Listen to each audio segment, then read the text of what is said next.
कैसे हैं आप लोग। उम्मीद कर रहा हूं कि पढ़ाई कुछ हो रहा होगा। इतना सारा वीडियो देखने के बाद कुछ आदत पड़ा होगा ऑनलाइन पढ़ने का। अभी तक आप ऑफलाइन पढ़ रहे थे, अब आप ऑनलाइन पढ़ रहे हैं। थोड़ा सा अंतर है, लेकिन आई होप, उम्मीद कर रहे हैं कुछ बेटर आपसे उम्मीद कर रहे हैं कि आप अपने से इनिशिएटिव लेके कुछ पढ़ाई कर रहे होंगे। जो भी दिक्कत हो कमेंट में डाला कीजिए कि हम कोशिश करें यहां से दूर करने का। हम लोग सीख रहे हैं इलेक्ट्रिक फील्ड कि एक चार्ज दूसरे चार्ज पे कितना फोर्स लगा रहा है। अलग अलग शेप ऑफ चार्जेज होगा, फोर्स अलग अलग लगाएगा, लेकिन याद कीजिए थोड़ा सा पढ़े थे कि एक चार्ज दूसरे चार्ज पे जो फोर्स लगा रहा था सीधा नहीं लगा रहा था। हर चार्ज अपने सराउंडिंग में फील्ड क्रिएट कर रहा था और उस फील्ड में दूसरा आएगा तो फोर्स लगेगा। अभी तक जो सीखे हैं वो किसी पॉइंट चार्ज का फील्ड, किसी पॉइंट चार्ज का इलेक्ट्रिक फील्ड। और अब हम लोग सीखेंगे अलग अलग शेप ऑफ चार्जेस, क्योंकि चार्ज खाली पॉइंट नहीं, अलग अलग शेप में हो सकता है। रिंग हो सकता है, एक डिस्क के ऊपर चार्ज हो सकता है, एक स्फीयर के ऊपर चार्ज हो सकता है। चार्ज अलग अलग शेप में हो सकता है। हम लोग को इस चैप्टर में आगे जो सीखना है कि जो डिफरेंट शेप ऑफ चार्जेस है, अलग अलग शेप का जो चार्ज है उसके आसपास कितना फील्ड होगा जिसके कारण ये किसी दूसरे पे फोर्स लगा सके। विच सीखना है अलग अलग शेप ऑफ चार्जेस के आसपास फील्ड। अभी तक सिर्फ सीखे हैं पॉइंट चार्ज का फील्ड। अभी हम लोग उसके बाद जो नेक्स्ट कंडीशन में बात करेंगे कि किसी यूनिफॉर्मली चार्ज रिंग, दिया नहीं है, जब तक नहीं कुछ बोला जाए हर जगह सेम चार्ज मान के चलेंगे। हाँ, अलग बोलेगा तो अलग सोचेंगे, लेकिन तब जब बोलेगा किसी यूनिफॉर्मली चार्ज रिंग मान के चल रहे इस तरह से, हर जगह चार्ज है। पूछ रहा है कि इसके एक्सिस वाले इस पॉइंट पे इस पूरे रिंग के कारण नेट फील्ड कितना होगा। मान ले रहे हैं कुछ और एक्सिस के लॉन्ग उस रिंग के सेंटर से जो परपेंडिकुलर लाइन पास करेगा उस रिंग के एक्सिस के अलोंग अगर किसी पॉइंट पे बात कीजिएगा तो हमसे पूछा जा रहा है कि उस जगह पे नेट फील्ड कितना होगा। पढ़े हैं कि जो नेट फील्ड है वो आप निकाल सकते हैं। कैसा निकालते थे? तब पॉइंट चार्ज में किए थे क्या थे कि पॉइंट चार्ज के कारण जहां पे फील्ड निकालना था वहां पे टेस्ट चार्ज रख रहे थे और उस टेस्ट चार्ज पे फोर्स निकाल रहे थे। फोर्स जो पर यूनिट चार्ज था वही क्या कहला रहा था? Electric field. मतलब किसी चार्ज के कारण, मान लेते हैं चार्ज इसका क्यू है, किसी चार्ज रिंग के कारण अगर इस जगह पे फील्ड निकालना है, कुछ नहीं, यहां पे चार्ज निकालिए, चार्ज रखिए और उस चार्ज पे निकालिए कि फोर्स कितना लग रहा है। और अगर फोर्स इसका निकाल लिए तो जो फोर्स पर यूनिट चार्ज होगा वही फील्ड का वैल्यू। लेकिन गड़बड़ क्या है कि इसके कारण यहां पे फोर्स निकाल ही नहीं सकते, क्योंकि याद कीजिए जो कूलम्ब्स लॉ पढ़े थे वो दो पॉइंट चार्ज के बीच पड़े थे। ये पॉइंट चार्ज नहीं, एक रिंग है, बड़ा सा रिंग। उसके इस पॉइंट पे हमको फील्ड निकालना है। फोर्स नहीं निकाल सकते क्योंकि सीधा formula Coulomb's law point charge के लिए वैलिड। लेकिन चाहते हैं इस रिंग के एक्सिस वाले इस पॉइंट पे फील्ड का वैल्यू निकाल, उस फील्ड का वैल्यू निकाल। एक तरीका यह है कि फोर्स निकालिए, और नहीं तो एक दूसरा तरीका भी है। याद कीजिए थोड़ा सा हम लोग सीखे हैं कि रिंग पे ऐसा अगर छोटा छोटा चार्ज सोचे तो ढेर सारा चार्ज सोच सकते हैं, और अगर एक छोटा सा चार्ज सोचेंगे तो इसको एक पॉइंट चार्ज सोच सकते हैं। पूरे पॉइंट नहीं सोच सकते, पूरे को पॉइंट चार्ज नहीं सोच सकते हैं, लेकिन इतने को पॉइंट चार्ज सोच सकते हैं। इतने को पॉइंट चार्ज सोच सकते हैं, उसके कारण किसी पॉइंट पे अगर हम फील्ड निकाल लें, ऐसा ढेर सारा पॉइंट चार्ज है, एक पॉइंट चार्ज का फील्ड पता है, ऐसा इसमें ढेर सारा पॉइंट चार्ज है। अगर टोटल फील्ड निकालना है तो एक तो तरीका ये था कि फोर्स निकाल के निकाले, एक दूसरा तरीका कि इस पूरे रिंग में एक छोटा सा एलिमेंट लेके उसका फील्ड निकालिए, और टोटल निकालना है तो सबको एक करके जोड़ लीजिए। ये वाला सीधा सीधा कर नहीं सकते हैं तो यही वाला करते हैं, विच इज हमको इस रिंग के एक्सिस पे जो मेरे को इलेक्ट्रिक फील्ड निकालना है, इस चार्ज रिंग के एक्सिस पे जो फील्ड निकालना है, टोटल का फील्ड एक साथ निकालने के बजाय पहले करेंगे क्या, पहले इसमें एक छोटा सा पॉइंट चार्ज लेंगे। मान लेते हैं यहां पे एक छोटा सा पॉइंट चार्ज DQ, पहले इसके कारण यहां फील्ड निकालेंगे, और ऐसा ढेर सारा चार्ज है, टोटल निकालना है तो जोड़ लेंगे। Which is net electric field, अगर उस जगह पे निकालें तो कुछ नहीं, पहले छोटा सा एलिमेंट उस DQ के कारण निकाल लेंगे, और टोटल निकालना है तो सबको जोड़ लेंगे। गड़बड़ क्या है, इलेक्ट्रिक फील्ड वेक्टर, और वेक्टर सीधा नहीं जुड़ता है। वेक्टर इस बात पे डिपेंड करेगा कि दोनों के बीच एंगल कितना है। जो एडिशन का बात कर रहे हो, इंटीग्रेशन का मतलब क्या होता है, एडिशन। और जो वेक्टर का एडिशन होता है वो सीधा नहीं होता है, वो इस बात पे भी डिपेंड करेगा कि दोनों के बीच एंगल कितना है। मतलब एक्चुअली इस इंटीग्रेशन को करने के लिए पहले हमको यह देखना पड़ेगा कि ऐसा जो छोटा छोटा इसमें चार्ज ढेर सारा है, सारे का फील्ड एक ही डायरेक्शन है कि अलग अलग डायरेक्शन। अगर सारे का फील्ड अगर एक ही डायरेक्शन है तब तो सीधा जुटेगा, लेकिन अगर सारे का फील्ड अलग अलग हो, हर छोटा छोटा चार्ज का इलेक्ट्रिक फील्ड यहां पे अगर अलग अलग डायरेक्शन में हो तो डायरेक्शन को देख के हमको जोड़ना हो। जैसे देखिए, अगर एक छोटा सा चार्ज लेते हैं, जब तक नहीं कुछ बोला जाए पॉजिटिव चार्ज, इस पॉजिटिव चार्ज के कारण यहां पे फील्ड का बात कीजिएगा तो पॉजिटिव चार्ज से फील्ड लाइन ज्वाइनिंग से दूर जाता है। पॉजिटिव चार्ज से फील्ड उस जगह पे लाइन ज्वाइनिंग के से दूर कहीं इधर होगा छोटा सा फील्ड।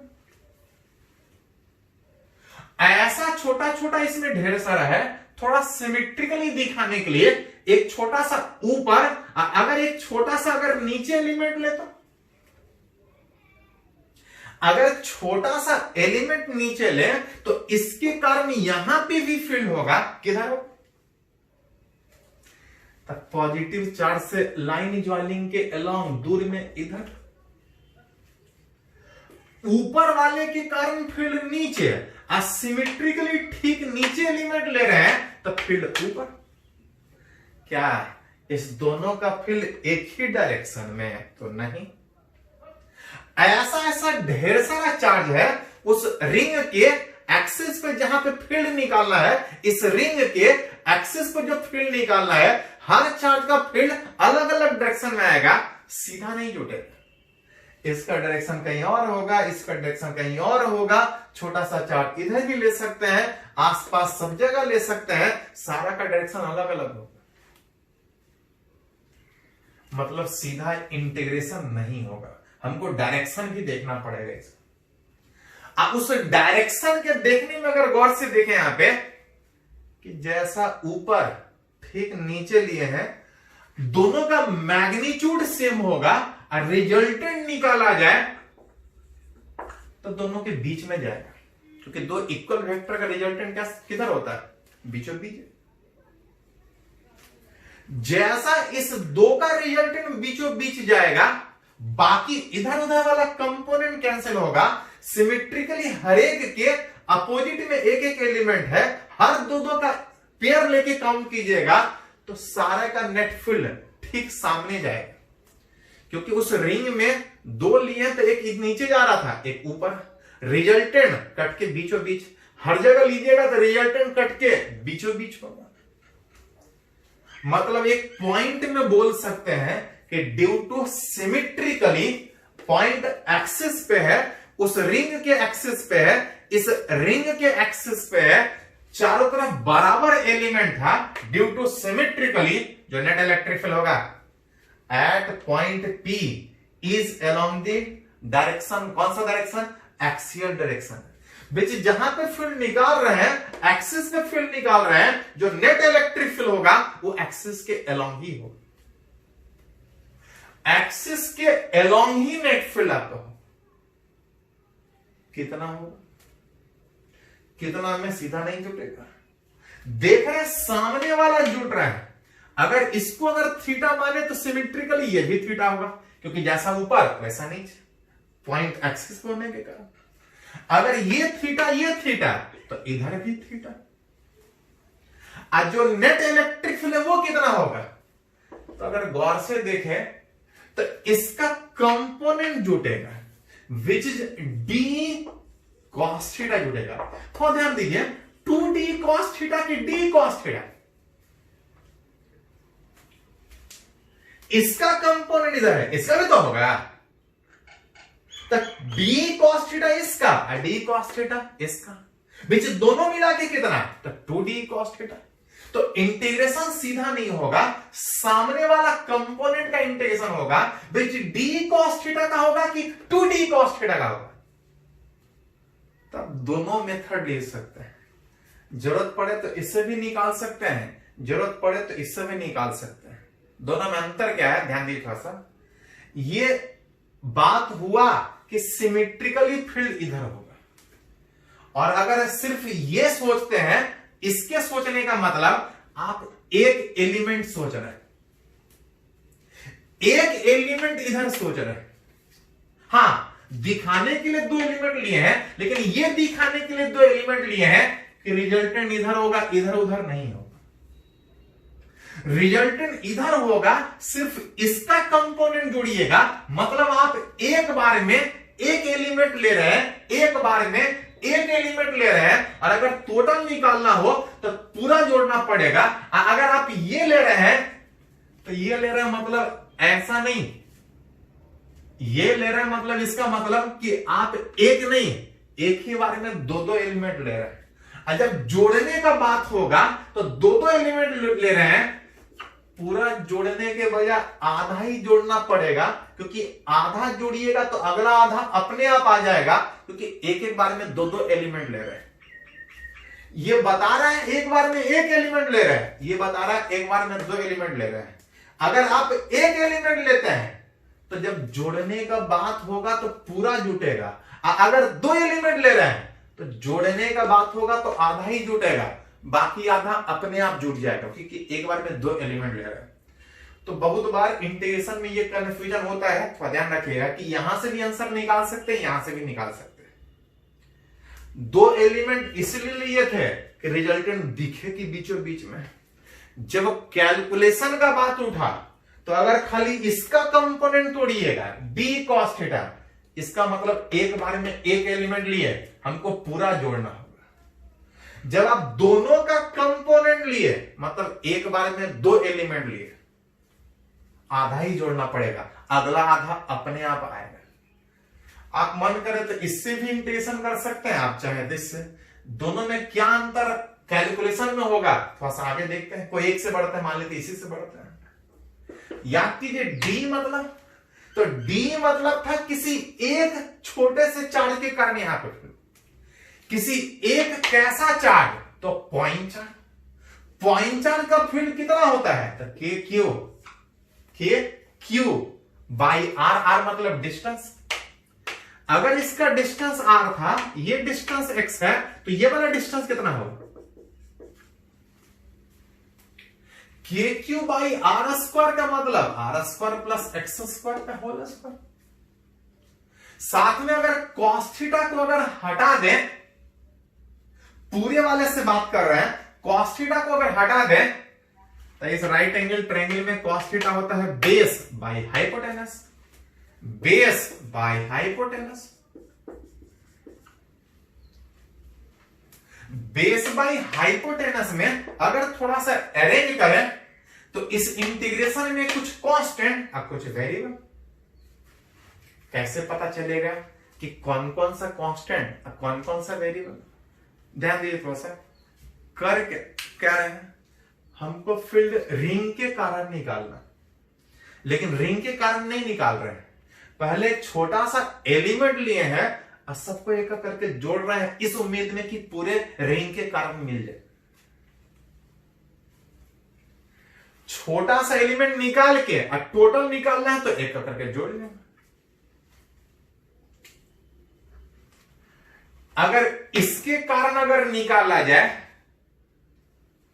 एक करके जोड़ा जाए इलेक्ट्रिक फील्ड, तो एक करके जोड़ने में जो चीज चेंज करेगा वो वेरिएबल। देखिए तो एक करके जोड़ेंगे छोटा छोटा सेगमेंट तो के चेंज करेगा, तो के मीडियम बताता है, नहीं चेंज करेगा। डी क्यू ये तो डिफरेंशिएशन के फॉर्म में ये चेंज करेगा। एक्स ऐसा छोटा छोटा कहीं भी लीजिएगा, एक्सिस से इस पॉइंट का डिस्टेंस नहीं चेंज करेगा। सो क्या देखिए थोड़ा सा, ये रिंग था, रिंग पे छोटा एलिमेंट यहां कहीं लीजिए, उससे इस रिंग से एक्सिस से जो डिस्टेंस है ये चेंज नहीं करेगा। आप चारों तरफ कहीं भी घूम लीजिए। इस प्रोसेस में एक्स कांस्टेंट होगा divide by R square plus X square, यहां पे पावर 1/2 और रूट हटाएंगे और स्क्वायर रहते हैं, यहां पे 1, यहां पे 1, यहां पे 1/2 दैट इज 3/2।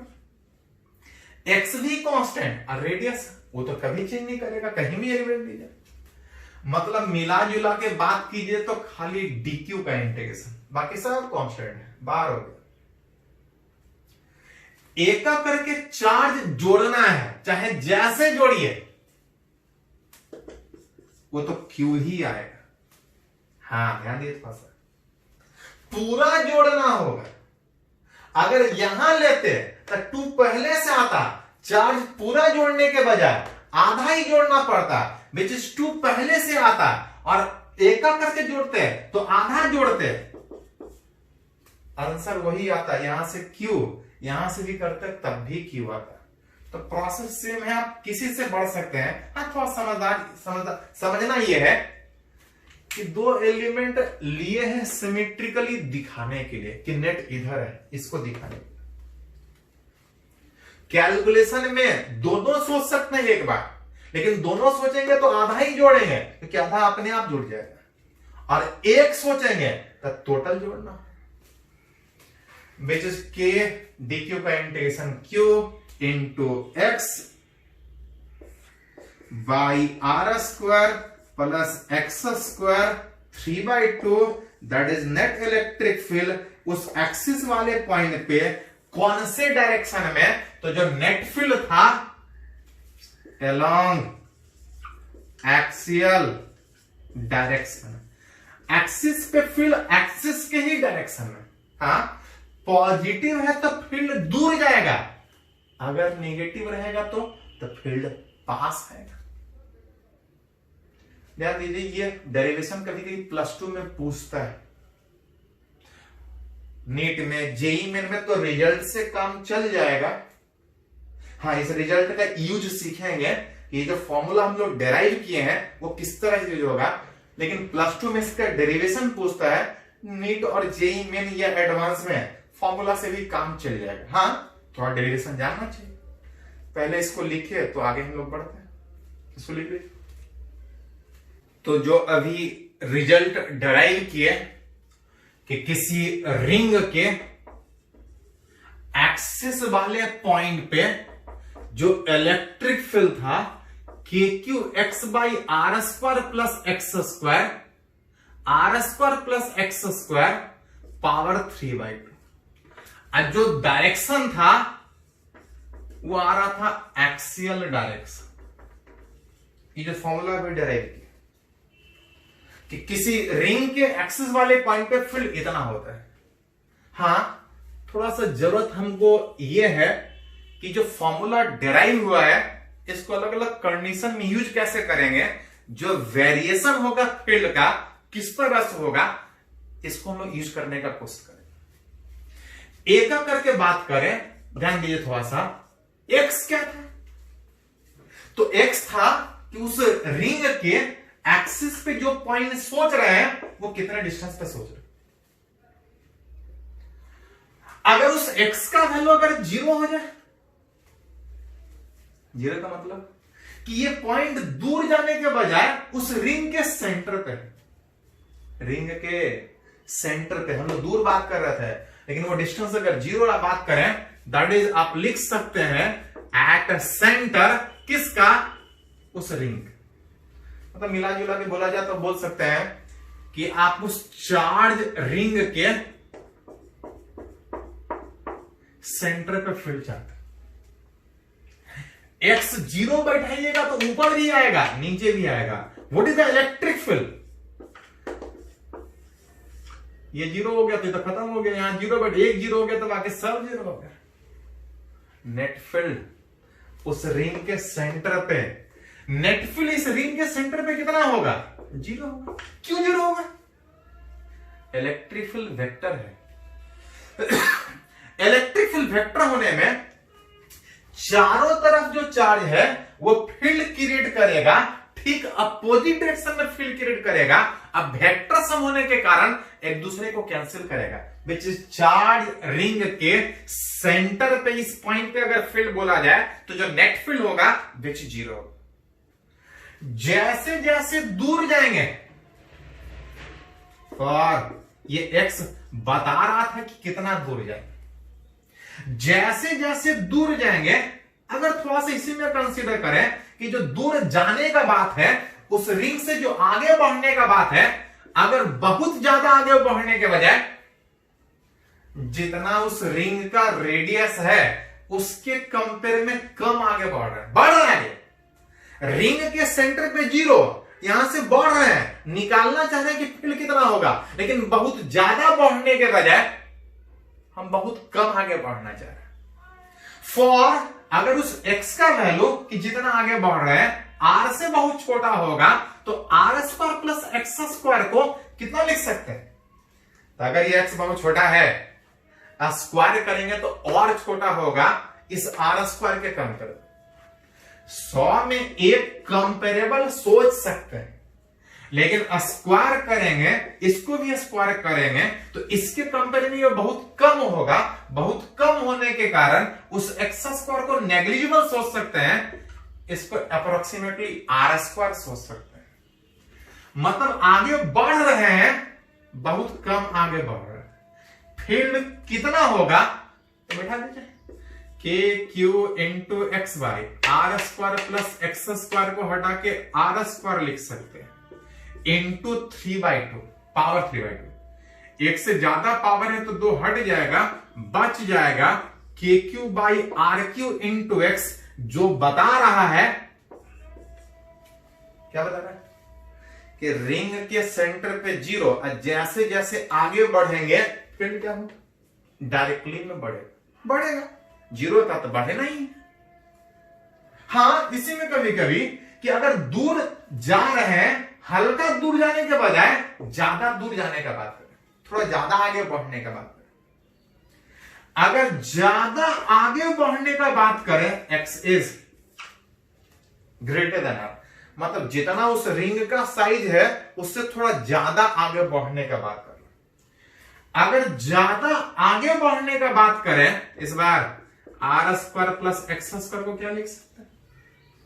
इस बार एक्स ज्यादा है, स्क्वायर करेंगे तो एक्स स्क्वायर बहुत ज्यादा होगा, इसको हटा के अप्रोक्सीमेटली एक्स स्क्वायर लिख सकते हैं। जो नेट फील्ड होगा थोड़ा ज्यादा दूर जाने के बाद कितना होगा?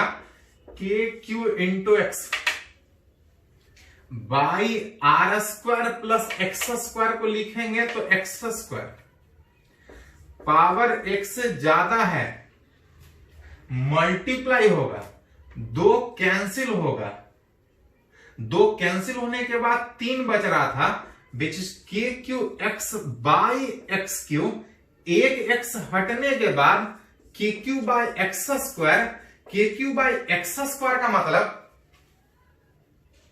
Inversely proportional to X square. एक रिजल्ट है, देखिए थोड़ा सा, रिंग के सेंटर पे कितना 0, बढ़ रहे थे तो बढ़ रहा था, डायरेक्टली में बढ़ रहा था, लगातार बढ़ रहा था। लेकिन ये बात तब था कि जब हम नजदीक में थे रिंग के, और जब रिंग से ज्यादा दूर जा रहा है तो एक्स स्क्वायर के इनवर्सली है। एक्स स्क्वायर के इनवर्सली का मतलब फील्ड बढ़ने के बजाय फील्ड क्या होगा, घटेगा, बढ़ेगा नहीं, घटेगा। मतलब आप बोल सकते हैं कि शुरुआत में फील्ड बढ़ रहा था, अब बाद में फील्ड घट रहा है। मतलब बोल सकते हैं कि बीच में कोई पॉइंट ऐसा होगा, शुरुआत में बढ़ रहा है, बाद में एक्स स्क्वायर के इनवर्सली है, थोड़ा ज्यादा आगे जाने के बाद शुरू में बढ़ रहा है, बाद में घट रहा है। मतलब बीच में कोई पॉइंट ऐसा रहा होगा जहां पे इलेक्ट्रिक फील्ड मैक्सिमम होगा। अब बहुत बार वो पूछा जाता है कि बीच वाले पॉइंट पे जो इलेक्ट्रिक फील्ड मैक्सिमम हो रहा है वो कहां हो रहा है, ये बहुत बार पूछा है क्वेश्चन। देख सकते हैं फील्ड का रिजल्ट सामने है, फील्ड मैक्सिमम होगा, डिस्टेंस निकालना है। मतलब बोल सकते हैं कि फील्ड किस पे डिपेंड कर रहा है, डिस्टेंस पे। फील्ड मैक्सिमम होगा व्हेन,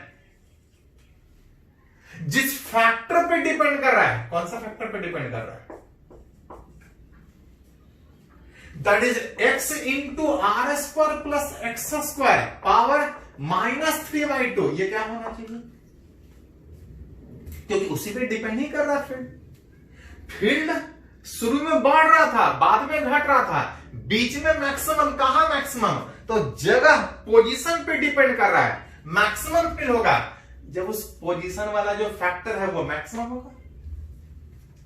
वो फैक्टर यहां भी है, वो फैक्टर यहां भी है,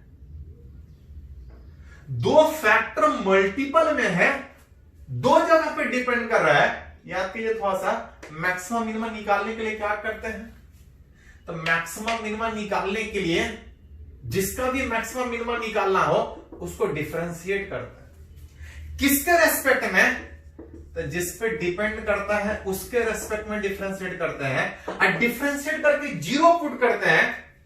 ये हमको कंडीशन देता है मैक्सिमम का भी और मिनिमम का भी। लेकिन याद कीजिए, सीखे हैं कि फिजिक्स में जब एक ही कंडीशन मिले तो हम लोग मान लेते हैं कि लगता है जो चाहिए वही मिला है, मैक्सिमम चाहिए था, मैक्सिमम का ही कंडीशन मिला है। एक दो क्लास पहले, एक दो वीडियो पहले इसका मैक्सिमम मिनिमम निकाले थे, इलेक्ट्रिक फील्ड से पहले वाले क्लास में। इसको हम डेराइव नहीं करेंगे, सीधा रिजल्ट लिखेंगे कि ये मैक्सिमम होता है व्हेन x बराबर r/√2। ये रिजल्ट डेराइव किया हुआ इलेक्ट्रिक फील्ड से पहले वाले लेक्चर में देखिएगा, थोड़ा सा फोर्थ वाले में ये डेरिवेशन किया हुआ है। अभी हम सीधा सीधा रिजल्ट यूज करें, मन करे तो डेराइव करके 0 बैठिए, सोल्व कीजिए। मतलब मिला जुला कि ये निकला कि रिंग के सेंटर पे 0, शुरू में बढ़ेगा फिर घटेगा, बीच में मैक्सिमम, कहां पे maximum, r/2, at any position पे कितना, तो ऐसा चेंज करेगा। इसी में कभी कभी ग्राफ पूछता है, ग्राफ ऑफ उस इलेक्ट्रिक फील्ड वर्सेस एक्स, कि उस रिंग से जैसे जैसे दूर जा रहा है फील्ड कभी बढ़ रहा है कभी घट रहा है, उसको ग्राफिकली दिखाना होता है। उस चार्ज रिंग के एक्सिस वाले इस पॉइंट पे फील्ड बढ़ रहा है कि घट रहा है, उसको ग्राफ से दिखाना है। याद कीजिए, इस चार्ज रिंग के सेंटर पे कितना फील्ड, तो 0। शुरू में बढ़ रहा था तो फील्ड बढ़ रहा था। E is directly proportional to x। Directly का मतलब ग्राफ अ स्ट्रेट लाइन, लेकिन जो ग्राफ ऑफ स्ट्रेट लाइन होगा वो बहुत ज्यादा दूर तक नहीं, बहुत कम दूर तक, बढ़ते बढ़ते r/√2 पे मैक्सिमम। शुरू में स्ट्रेट लाइन, थोड़ा फिर कॉम्प्लेक्स, इस तरह से बढ़ेगा कॉम्प्लेक्स, बहुत कम में स्ट्रेट लाइन, बढ़ते बढ़ते फिर मैक्सिमम, अब फिर घटेगा जब दूर जाइएगा, एक लिमिट से ज्यादा दूर जाइएगा, एक्स स्क्वायर के इनवर्सली, मतलब ग्राफ रेक्टेंगुलर हाइपरबोला। जरूरत पड़े तो जैसा पॉजिटिव हाफ में, जरूरत पड़े तो उसी तरह से निगेटिव हाफ में फील्ड ठीक अपोजिट डायरेक्शन हो, पॉजिटिव से दूर, पॉजिटिव से दूर, निगेटिव रहता तो अंदर की ओर आपका फील्ड होता, इधर में इधर अंदर, इधर में इधर अंदर, उस रिंग के कारण। तो ये कुछ रिजल्ट है जो सीधा सीधा पूछता भी है, थोड़ा सा डेरिवेशन भी ध्यान में रखना चाहिए। हाँ, फॉर्मूला तो याद रखना ही पड़ेगा, इसको लिखे तो आगे हम लोग बात करते हैं। तो अभी हम लोग सीखे कि रिंग के अलग अलग पॉइंट पे एक्सिस, याद कीजिए थोड़ा सा, अभी जो सीखे वो रिंग के एक्सिस पे सीखे।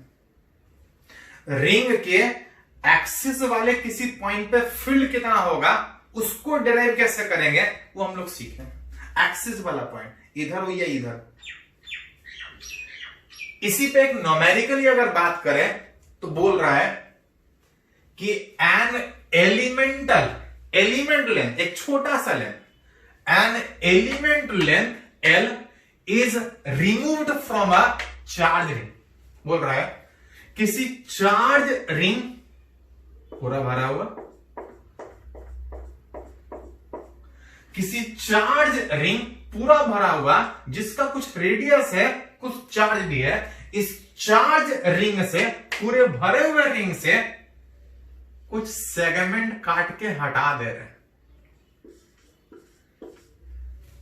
कितना वाला? एक छोटा सा लेंथ एल काट के हटा दे रहे हैं। तब पूछ रहा है कि find net electric field at centre of resulting ring, which is ring से ये पोर्शन हटने के बाद बाकी बचे हुए वाले पोर्शन के कारण उसके सेंटर पे कितना फील्ड होगा उसका वैल्यू निकाल। याद कीजिए, लोग पढ़े हैं कि अगर रिंग पूरा भरा होता तो सेंटर पे फील्ड 0 होता, क्योंकि चारों तरफ एक दूसरे को कैंसिल करता। लेकिन पूरा भरा होने के बजाय बोल रहा है इससे कुछ सेगमेंट काट के हटा दे रहे। तब पूछ रहा है, एक तरीका यह होगा कि एक का करके सबको जोड़िए। थोड़ा देर पहले जोड़ना सीखे थे, लेकिन जोड़ने में काफी लेंदी हो जाएगा। जोड़ना है इतना छोड़ना है। इसको एक और तरीके से हम लोग बनाने का कोशिश करेंगे। इस तरह का मेथड पहले भी एक एग्जांपल में फोर्स निकालने में सीखे थे, वेक्टर वाला फोर्स, कूलम्ब्स फोर्स में वेक्टर के जोड़ने में वाले प्रोसेस में सीखे थे। बिल्कुल सेम तरीके से यहां पे एक प्रोसेस है, देखिए थोड़ा सा।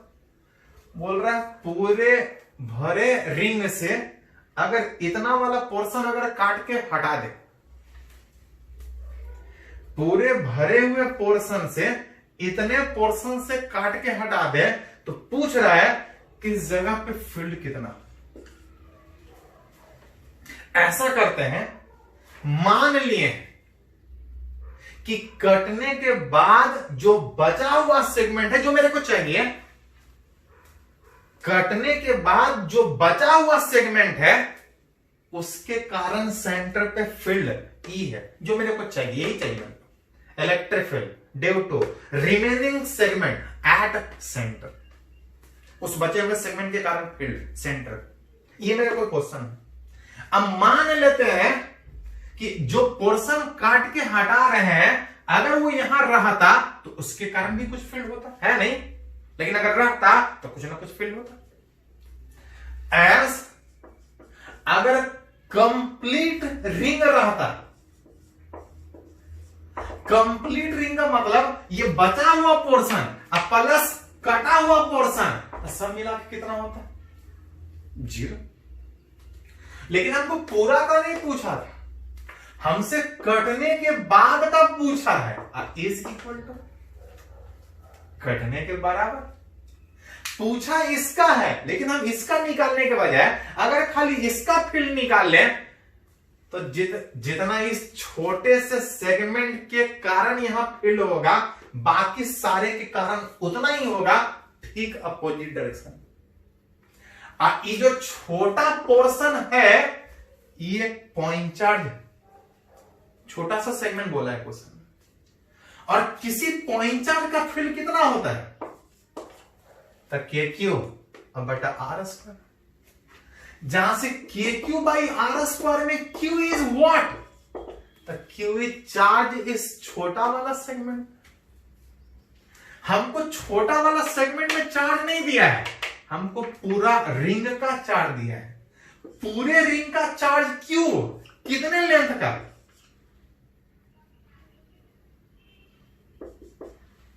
तो 2 पाई आर लेंथ। पूरे रिंग का चार्ज क्यू, तो एक लेंथ का कितना, तो क्यू बाई 2 पाई आर। एक लेंथ का नहीं, हमको जो सेगमेंट दिया वो कितना है, तो जो सेगमेंट काट के हटा रहे हैं वो लेंथ एल, हम निकाल रहे हैं फिर कटने वाले के कारण, अब बोल रहे हैं उतना बाकी के कारण। थोड़ा सा अरेंज कर लीजिए, अरेंज कीजिएगा तो माइनस माइनस ठीक डायरेक्शन बता रहा है कि जितना जिधर इसका फील्ड होगा उसके ठीक अपोजिट में इसका फील्ड होगा। माइनस के क्यू एल बटा 2 पाई,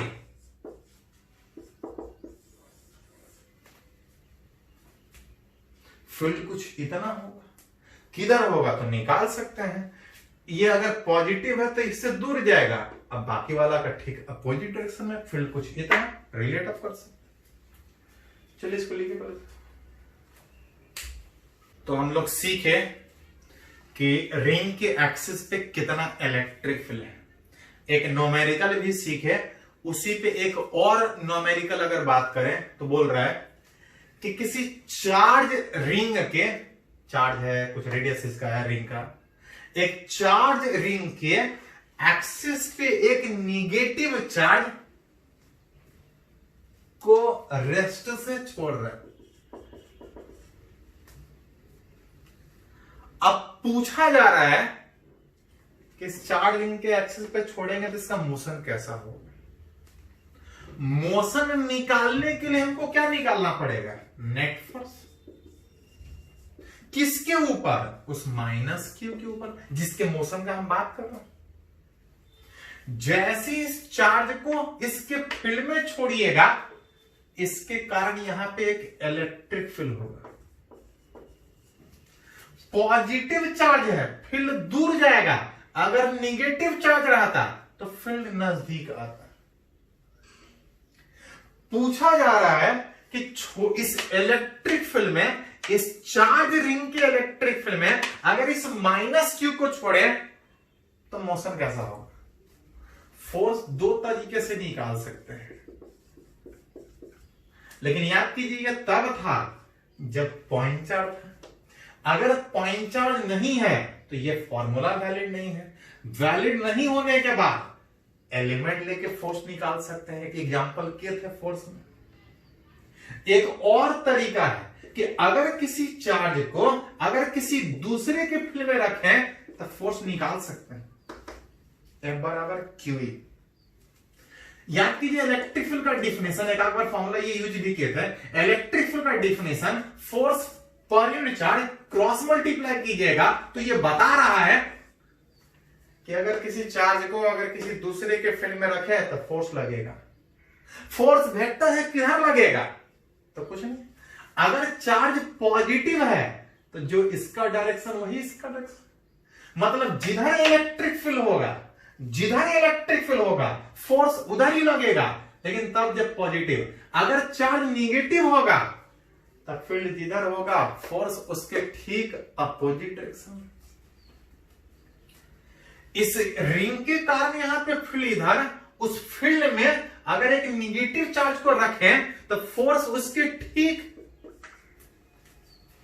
अपोजिट डायरेक्शन में कितना, F बराबर Q इंटू ई में, F बराबर Q इंटू ई में चार्ज प्लस के माइनस। तो सिखाएं कि एक ही साइन को बार बार नहीं कंसीडर करेंगे। हाँ, फील्ड आगे है, आगे वाले इस x को अगर पॉजिटिव लेंगे तो फोर्स पीछे लग रहा है, फोर्स पीछे लगने के कारण माइनस, और अगर माइनस लिए हैं तो चार्ज में माइनस नहीं लेना पड़ेगा क्योंकि डायरेक्शन आप उल्टा कर चुके। या अगर यहां नहीं लेते हैं तो फिर यहां लेना पड़ेगा। कहीं लीजिए एक ही बात आएगा, लेकिन एक ही जगह एक ही चीज को बार बार नहीं। फोर्स QE में चार्ज चार्ज नहीं, फोर्स का डायरेक्शन अगर पीछे लेते हैं तो Q into E is electric flow ring के कारण, जहां से अगर लिखा जाए तो F बराबर minus Q into electric field उस रिंग के कारण कितना होता है? KQX by R square plus X square 3/2 at any point. कुछ फिक्स जगह बोलता तो कुछ और था, अलग अलग जगह पे अलग अलग। एट एनी पॉइंट फील्ड इतना, उस फील्ड में चार्ज रखेंगे तो फोर्स इतना, और अगर ये फोर्स प्रूफ कर दे तो बोल सकते हैं कि मोशन SHM होगा। याद कीजिए 11th में सीखे SHM। ऐसा तब लिख सकते हैं जब माइनस और एक्स को छोड़ के बाकी सब एक कांस्टेंट। माइनस और एक्स को छोड़ के अगर बाकी एक कांस्टेंट होगा, माइनस और एक्स को छोड़ के अगर बाकी एक कांस्टेंट होगा, तब हम ऐसा लिख सकते हैं। लेकिन ये कांस्टेंट नहीं है, क्योंकि छोड़ेंगे तो चार्ज अलग अलग जगह पे जाएगा उस फोर्स के कारण, और x कांस्टेंट नहीं है, मतलब अभी नेट फोर्स माइनस के एक्स नहीं लिख सकते, मतलब अभी मोशन SHM नहीं लिख सकते। फोर्स है, मोशन होगा, चार्ज इधर था, फोर्स अंदर की ओर लग रहा है, फोर्स के कारण एक्सेलरेशन, वेलोसिटी बढ़ेगा, बढ़ते बढ़ते जब सेंटर पे जाएगा, फील्ड जीरो था वहां पे सेंटर पे, फोर्स जीरो होगा, एक्सेलरेशन जीरो होगा। चार्ज इधर था, फोर्स के कारण एक्सेलरेशन, वेलोसिटी बढ़ रहा होगा, बढ़ते बढ़ते यहां पे मैक्सिमम होगा, रुकेगा नहीं, इनर्शिया के कारण आगे बढ़ेगा, और जैसे ही आगे बढ़ेगा ये फिर इसको अपोजिट चार्ज खींचेगा, वापस लेके आने की कोशिश करेगा। और उस प्रोसेस में जो SHM सोच रहे थे, बोल सकते थे SHM, लेकिन तब जब माइनस के एक्स होगा, लेकिन माइनस के एक्स नहीं प्रूफ हुआ, मतलब बोल सकते हैं कि मोशन SHM नहीं, मोशन इज नॉट SHM। लेकिन इसको लिखना चाहे तो बोल सकते हैं बट इट इज